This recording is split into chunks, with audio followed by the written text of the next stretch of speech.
happening in the hearts that are responsive is a massive explosion of a harvest. Something that just would have to be by divine power. And that has to be by divine preparation. So you're starting to get a feel for what this is about? This is both clarifying to us and encouraging, is it not?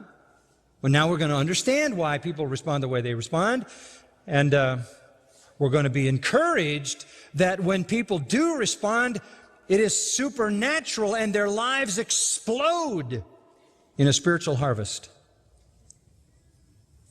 When you talk about influence, talk about people who have influence. You know, when somebody becomes a Christian, comes to know the Lord Jesus Christ, that person has such power coming through them by the Spirit of God resident in them and the truth that they proclaim, that God will use them to bring others to Christ and others to Christ, and it just becomes exponential and it spreads, doesn't it? That's the 30, 60, 100. Not all of us are going to have the same spiritual impact, but we're all going to have an impact that could never be explained as human. That's the point. It can't be explained. That's why Paul says, I read it to you in 2 Corinthians 3, we're not adequate for these things. This can't be human. So the bad news is expect rejection. The good news is when the soil is prepared by God, there's going to be an explosion of spiritual fruit. And the harvest will go on and on and on and on and on.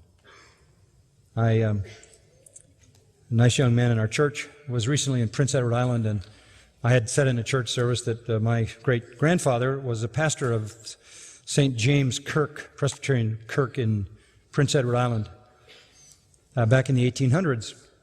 So when he was up there, he started digging around and found all kinds of things about my great-grandfather.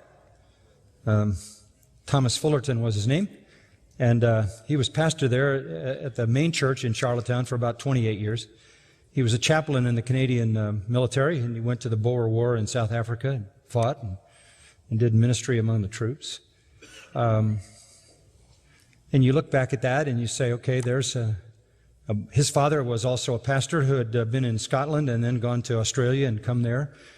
And at some point, the Lord plowed the heart of that family, and it just kept going, and it kept going, and it kept going, and it came down through from my great-grandfather to my grandmother, his daughter, and then through her to my father, and then through me, and this is the explosion.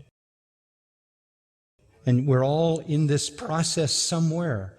All of our lives intersect, and that's the good news in the story, and the disciples needed to hear that because it all basically looked like it wasn't going anywhere. Well,